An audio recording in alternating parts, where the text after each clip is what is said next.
Welcome to the Classroom Narratives Healing and Education podcast, the space where education meets resilience. I'm Dr. Joey Weisler, and in each episode, we dive deep into the personal stories of educators, students, leaders, and frontline advocates who are navigating the complexities within modern education. Whether you're just starting your teaching journey or are a seasoned professional looking for inspiration, we'll explore how to foster meaningful change, prevent burnout, and build trauma-informed communities within our schools. Now, let's take a seat at the front of the classroom as we get started. Welcome to an exclusive segment here as part of the Classroom Narratives podcast. You are tuning in at this time to what will be a spread out series of voices right from the heart of the system itself, the students. I recently thought about my favorite text, The Help, where a protagonist works to expose the ills of a system, but in doing so, she must turn towards the very voices that are being suppressed and cause change to begin, one whisper at a time. In this segment, and others to match, I revisit not only the students who formed the heart of the education system, but the very same students who formed the heart to my why. All high school graduates and university students at the time of our recordings. These students will tap into their pasts with me as their teacher, some from their time in middle school. We'll reminisce and talk openly about what worked, what didn't work, and what calls to action we can give onto the system to ensure that every student is equipped for future success. Now, let's go ahead and get started.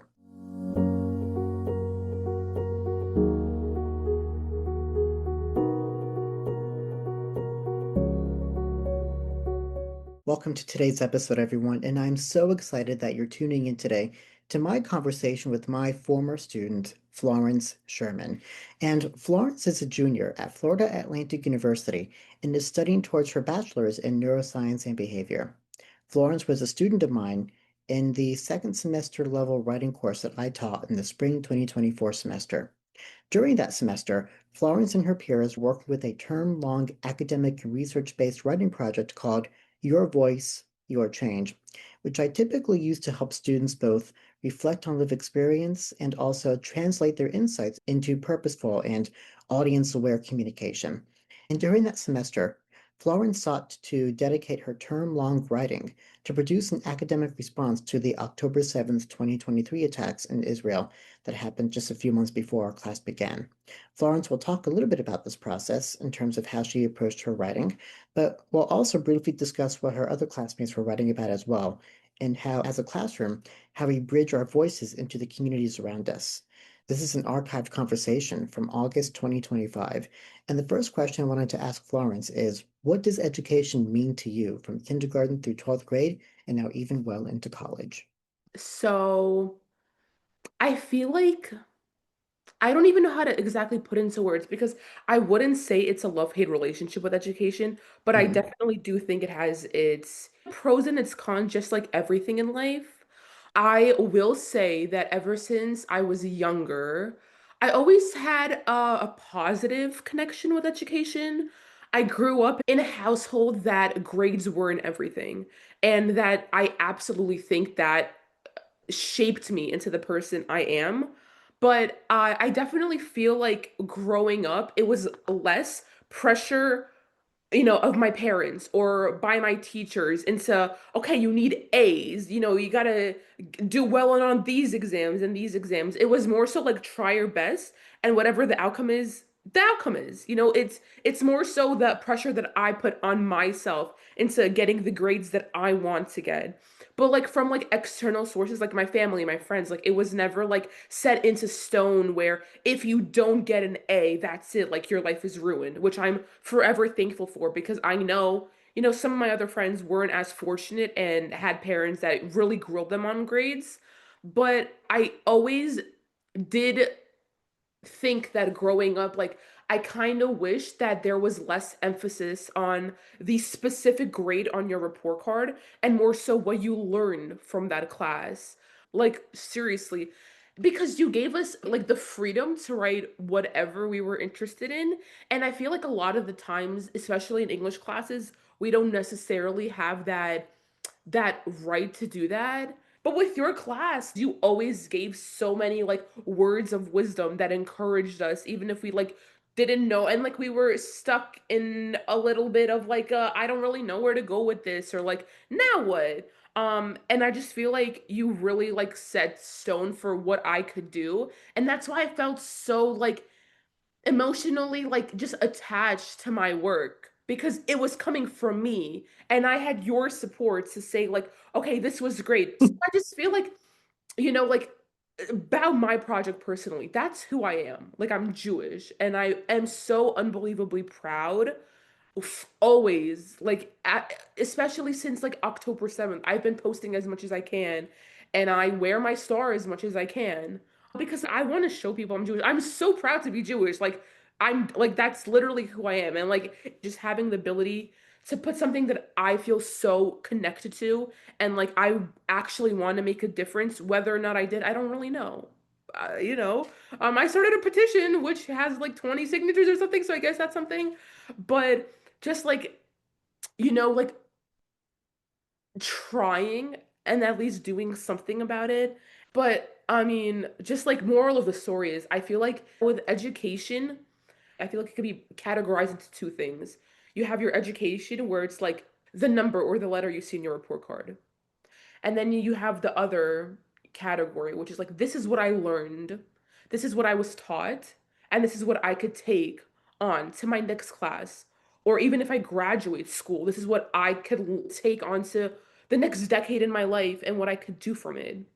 So I think that's just what I was trying to say, is that with your class, I wasn't focused on the number that I got on my essays. It was more so like taking what I thought was so important to me and what I've been around my entire life. So I think it was very important because I made it my own, and I think that just made it so much more like enjoyable. Thank you for that. So you're making me think about a couple things. And first of all, you're making me think about just the way that we see grades. What exactly does that face value of a grade represent? And I was having a conversation on another podcast earlier, and we were talking about standardization and compliance. Standardization as in everybody's reading the same text and everybody's writing about frogs, right? In level one. I think when you take creativity away, you're not doing standardization, you're doing compliance, and that really limits thinking.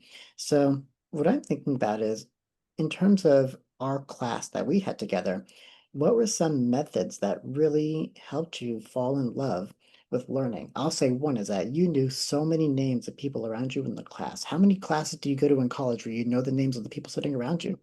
I had a class that there were like five people in my row. Keep in mind, this is like a chemistry class. There were like 400 people, but I knew five people in my row, and I think I remember two. You know what I mean?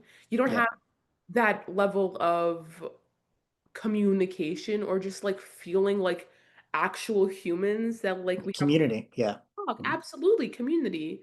So I feel like that was also like a very important thing. Or like I took interpretation of fiction, not this semester, like fall of, was it 2020? Fall of It was 2020. a year ago, yeah. Yeah, exactly. Fall of 2024. And I knew one girl was just like my good friend who sat next to me because it was a table of two. And I knew nobody else.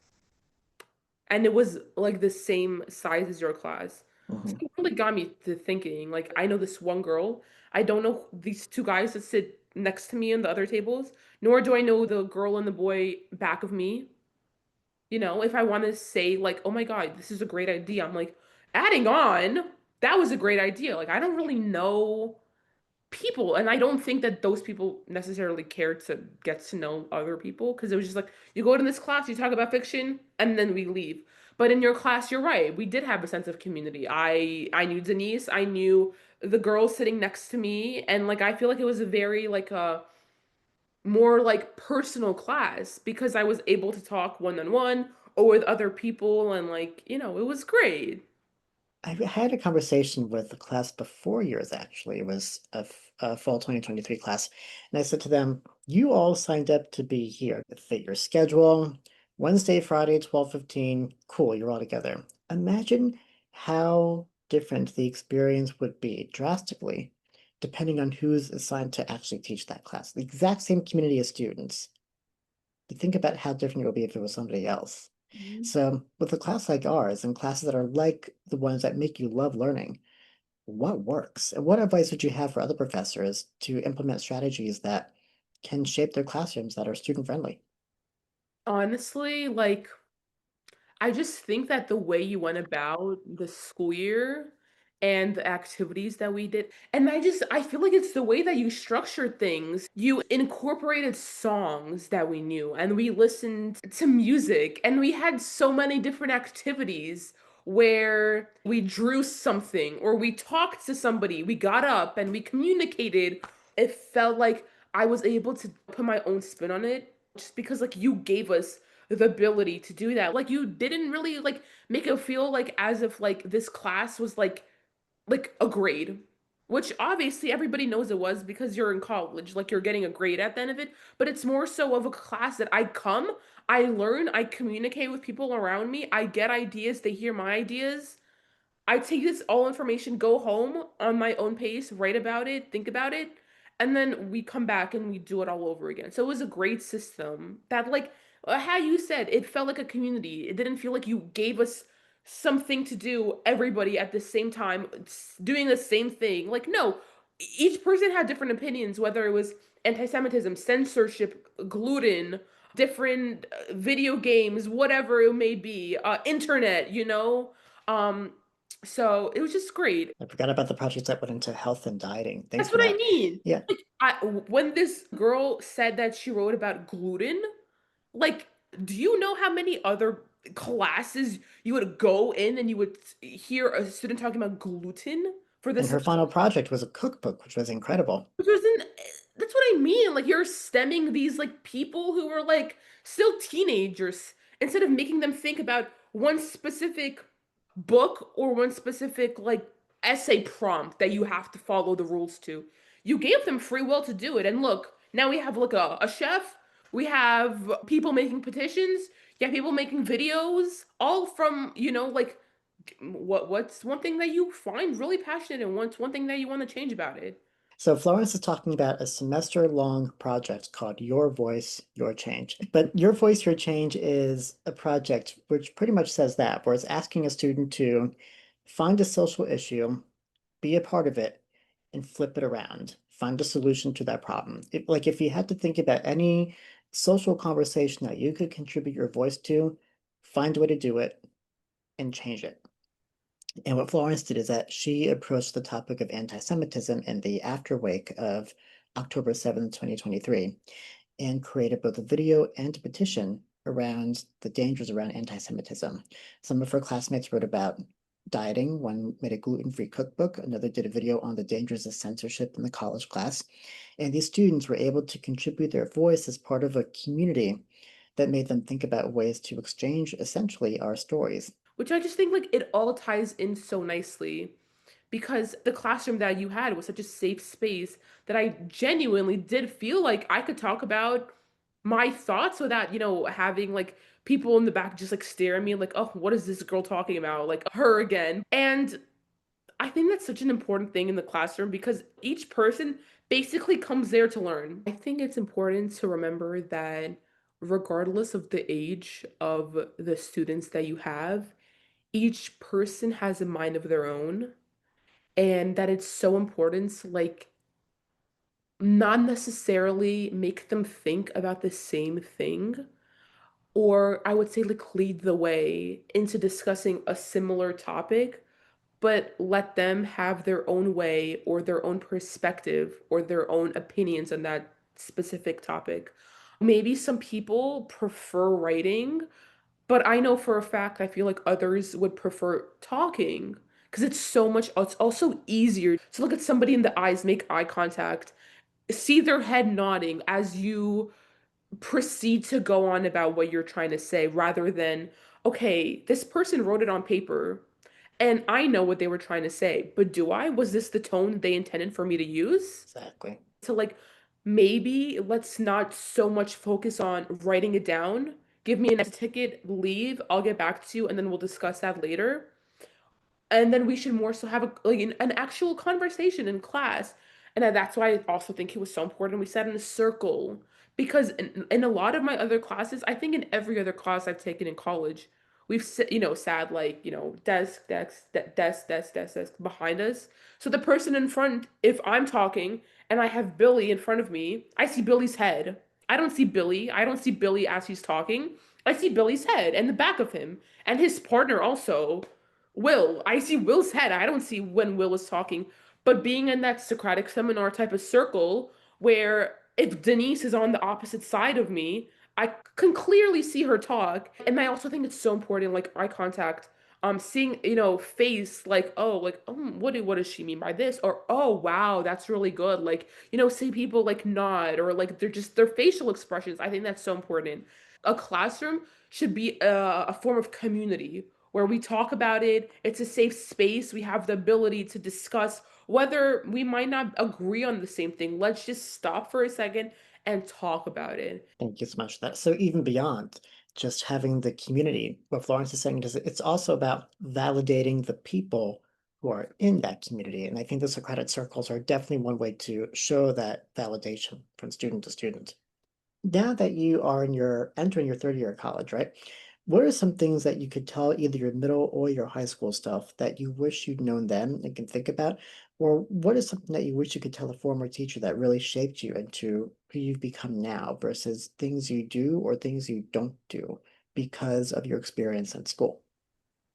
I think that's uh, beautiful questions. If we're gonna go back to like middle school me or high school me, I genuinely, and this might sound cliche, but I kind of wish I like enjoyed the moment more.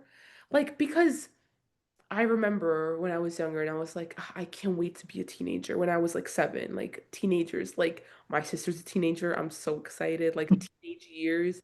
And then when I became 13, oh my God, I can't wait until I'm 16, sweet 16.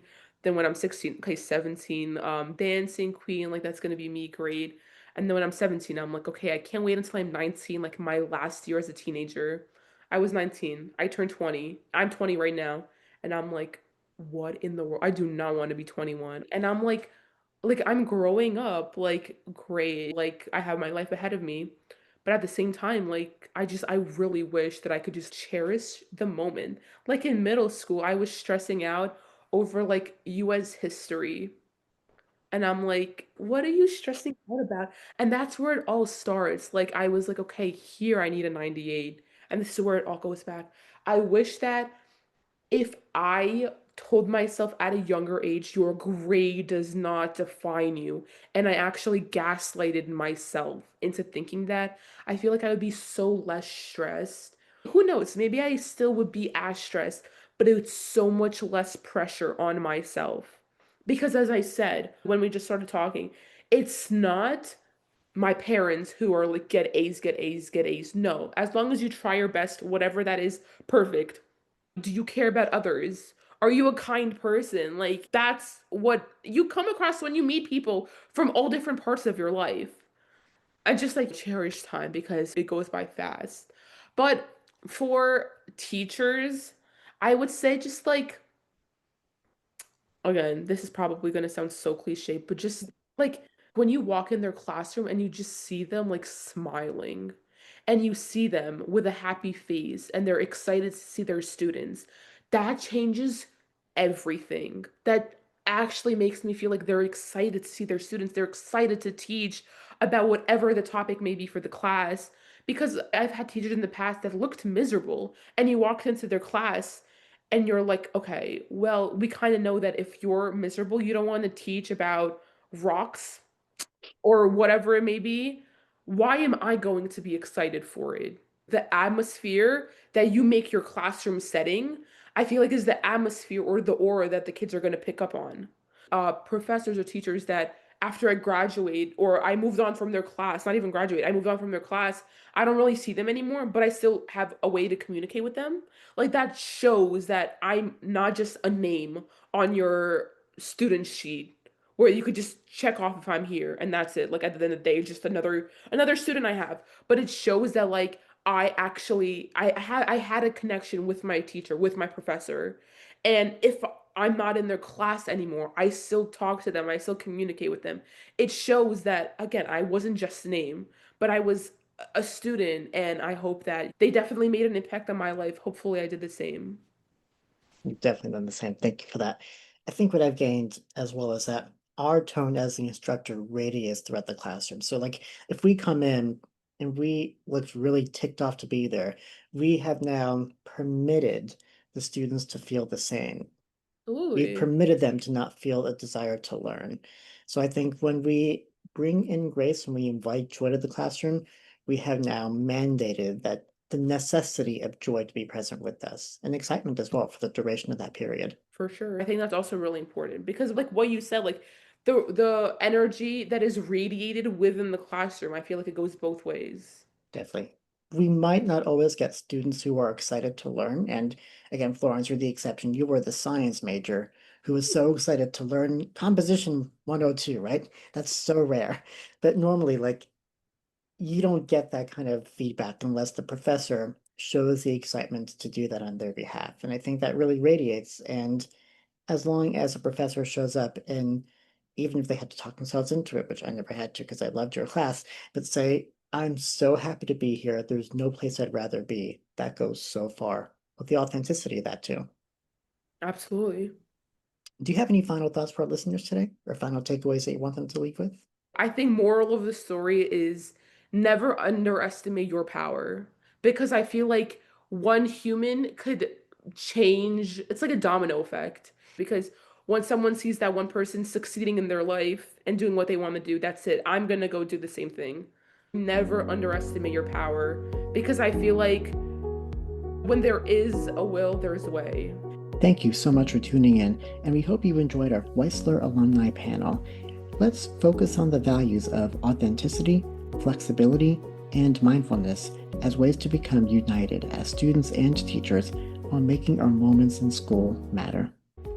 Thank you for joining us on the Classroom Narratives Healing and Education podcast. If today's episode inspired you or made you think differently, I'd love to hear from you. Drop a comment or review wherever you listen to podcasts and stay connected with us on the @Classroom Narratives podcast over Instagram and Facebook.